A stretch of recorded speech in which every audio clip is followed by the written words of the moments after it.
Hola, muy buenos días, ¿cómo están? Es 18 de abril del 2021 y son las 10:52 de la mañana. Sí. Les traigo dos notas. Una tiene que ver con Edgar Allan Poe, que es uno de mis escritores favoritos, pero está interesante la nota.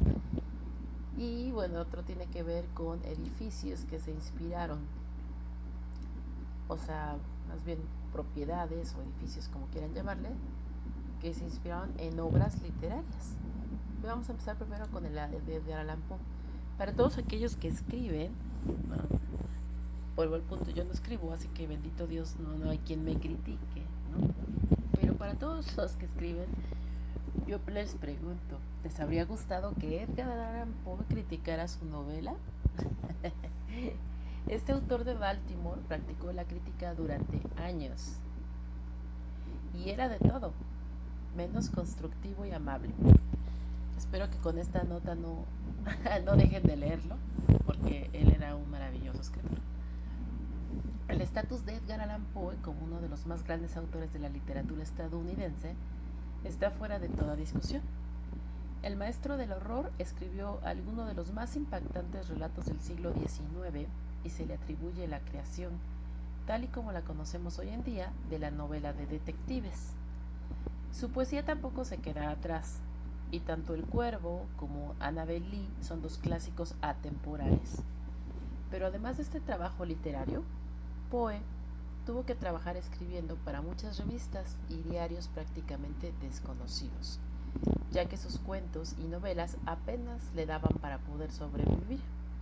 Su complicada vida personal tampoco le ayudó a mantener una cierta estabilidad, por lo que necesitaba de todos los recursos de los que podía echar mano.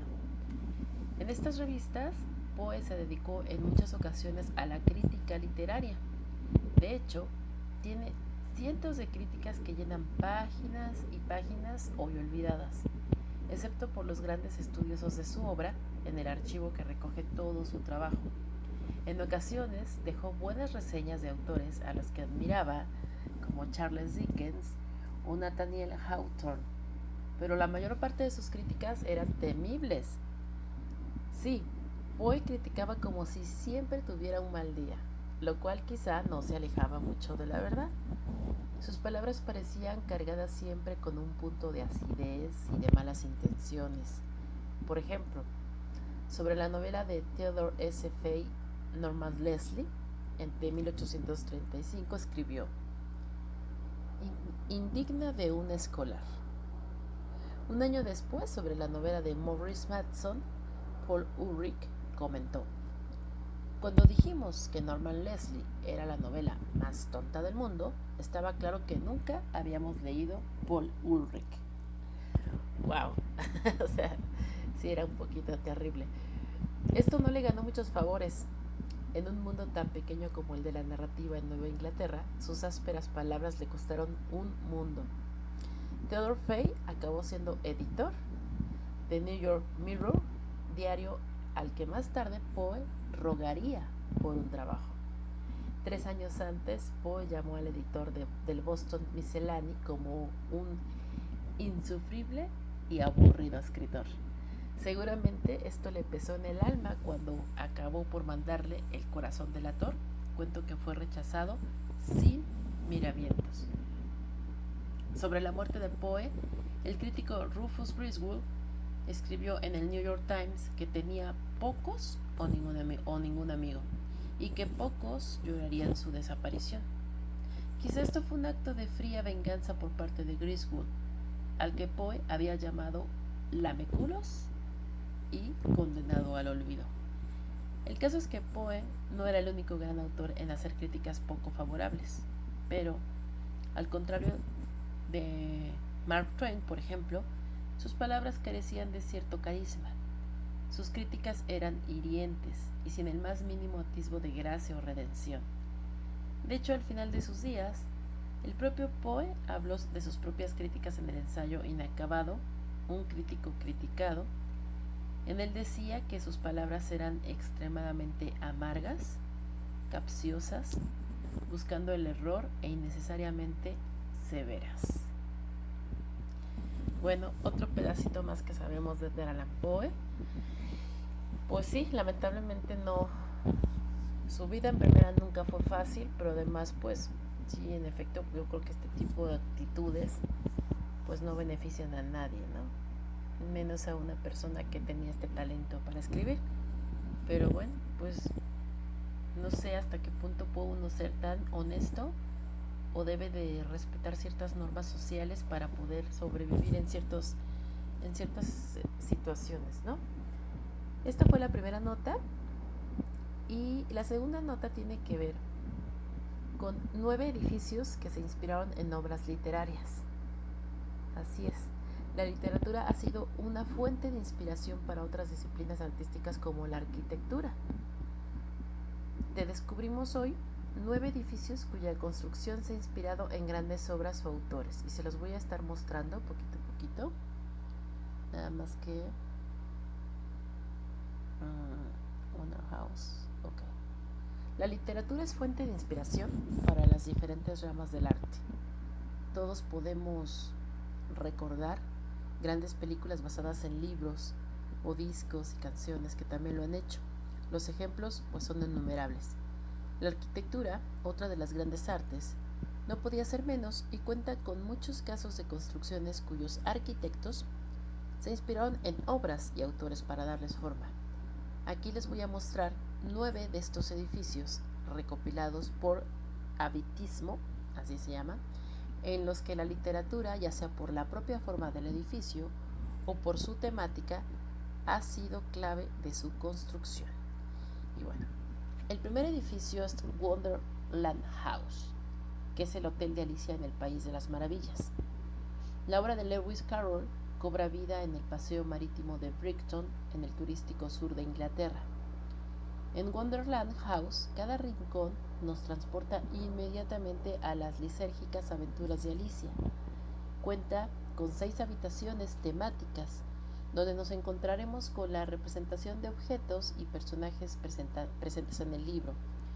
Relojes, la reina de corazones, el conejo blanco, Cheshire el gato, feliz no cumpleaños, teteras, etc. Y miren, les voy a enseñar cómo es este lugar. Ahí lo tenemos.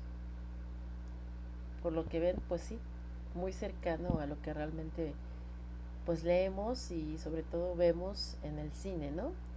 Desde las tazas, ya vieron los asientos, las tazas y toda el conejo en la mesa. Todas las, no alcanzo a distinguir muy bien, pero hasta las cartas, ¿no? Las cartas puestas también en la mesa. Qué interesante, me encantaría. Ok, este es Wonderland House, que fue hecho por Alicia, o sea, debido al libro de Alicia en el País de las Maravillas. El segundo lugar es el viaje a Liechtenstein de Wilhelm Hauff, pasa por Alemania. En el siglo XIX, alemán se define por el romanticismo. Son muchas las diferentes obras artísticas que apelan épicamente a los orígenes de la nación alemana, y una de ellas es la novela que en 1826 publicó Wilhelm Hauff. Liechtenstein es una oda romántica en mayúsculas a la caballería alemana, y como de patriotismo iba la cosa, en 1840 el duque Wilhelm de Urach encargó la construcción de un castillo inspirado en esta novela. La construcción corrió a cargo de Karl Alexander Heideloff y evoca las imágenes más fantásticas que podemos tener del medievo literario en el centro de Europa, muy en la línea de Neuschwanstein, pero mucho más modesto. Y este es el que está inspirado en el libro del viaje a Liechtenstein. Vean nomás, qué cosa más bonita, ¿verdad?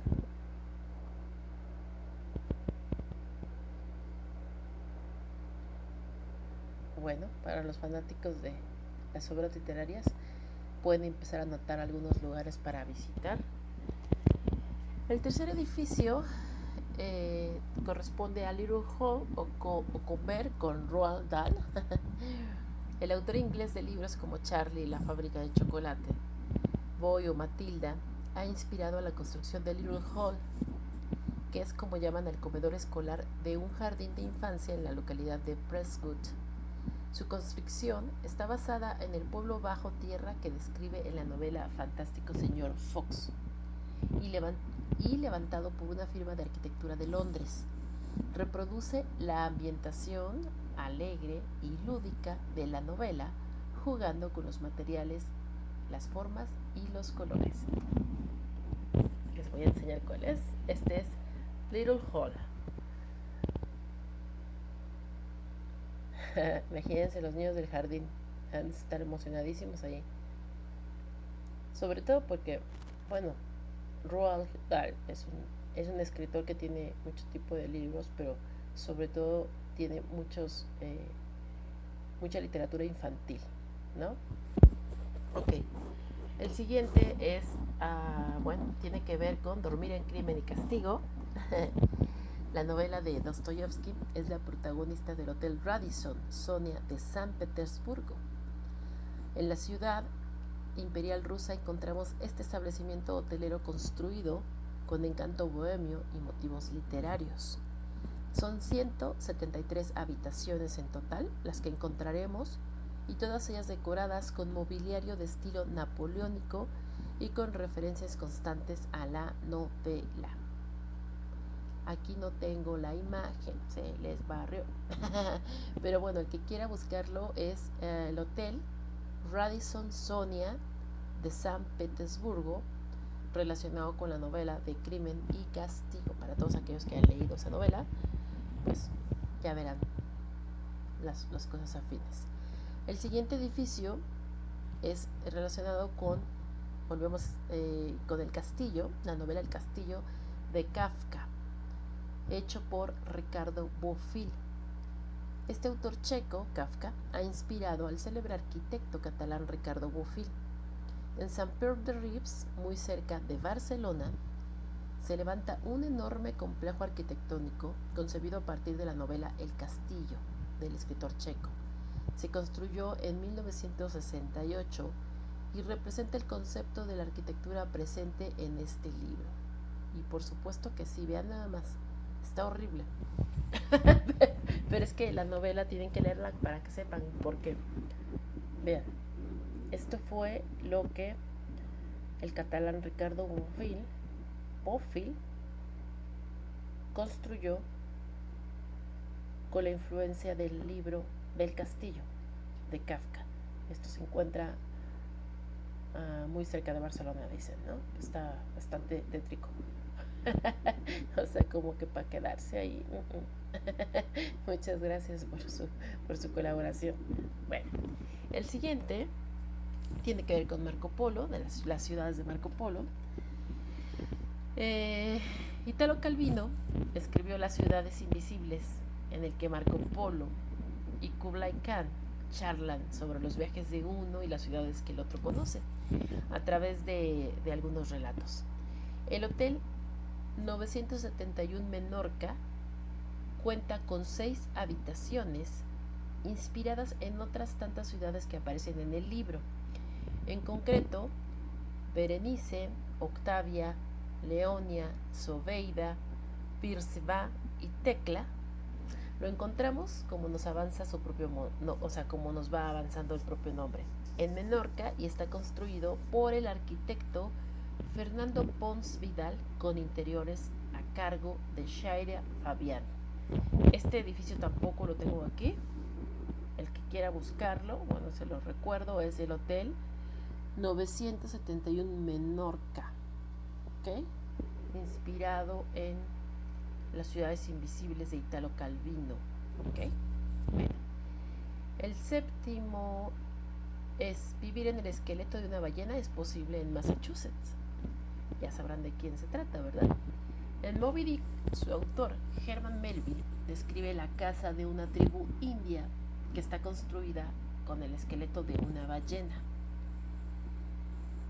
Con esta idea en la cabeza, el arquitecto Stephen Hall construyó en la isla de Martha's Vineyard, perteneciente al estado de Massachusetts, una casa inspirada en esta idea. La encontramos junto al océano y su madera de color claro y la forma de su estructura pretenden representar la idea de Melville. Se les voy a enseñar. Esta es la que está inspirada en esa casa de la tribu india, que aparentemente se construye como el esqueleto de una ballena. Y bueno, la pueden encontrar en Massachusetts, bueno, exactamente en la isla de Martha's Vineyard, ¿ok? Ahí está toda ella. Muy bien. El siguiente tiene que ver con el Museo de la Inocencia de Orhan Pamuk. Qué increíble. Este escritor no pueden dejar de leerlo. Orhan Pamuk. El escritor turco y premio Nobel de Literatura en el 2006 es el autor del Museo de la Inocencia. Y esta casa en Estambul, cerca de la plaza Taksim, representa muchas de las imágenes descritas en la novela. La historia de amor entre Kemal y su prima Fusum está representada en este edificio, donde hasta el último de sus objetos a fin de que el visitante pueda identificar en sí mismo los estados del ánimo del protagonista. Así que cuando yo haga mi viaje a Estambul, no voy a dejar de visitar esta casa. Es una casa que aparentemente se ve de lo más normal, pero chéquenla por si también alguien va a Estambul y quiere darse una vuelta. Se lo repito, está, bueno, nada más dice cerca de la plaza Taksim, ¿ok? Eso estaría interesantísimo, porque imagínense entrar y poder identificar los estados de ánimo del protagonista. Si alguien ya leyó esta novela, sabrá de qué estoy hablando. Excelente. Bueno, y vamos para el último, que es aquí lo manejan como hospédate en la vida de un escritor. Dice más o menos, esto es lo que podríamos hacer si nos alojáramos en Sylvia Beach Hotel. Se encuentra en la turística localidad de Newport, en el estadounidense estado de Oregon. Se trata de un hotel temático dedicado a bestsellers y clásicos de la literatura. Todas sus habitaciones son temáticas y da la oportunidad de dormir como Tolkien, J.K. Rowling, Mark Twain o como Julio Verne. Y bueno, nada más aparece una de sus habitaciones. El hotel se llama Sylvia Beach Hotel. El que quiera buscarlo por internet, me imagino que aparecerán fotos de todas sus habitaciones. Aquí está una de ellas, para que vean más o menos cómo está, ¿no? Temáticas. Muy bien. Pues bueno, esta fue el último edificio que aparece en nuestro artículo de hoy, consagrado a obras que inspiraron la literatura. Y bueno, con esto los dejo. Espero que tengan un excelente domingo, que también parece ser va a ser bastante caluroso, así que a cuidarse de esos rayos del sol. Que estén muy bien, que tengan un excelente tarde. Chao.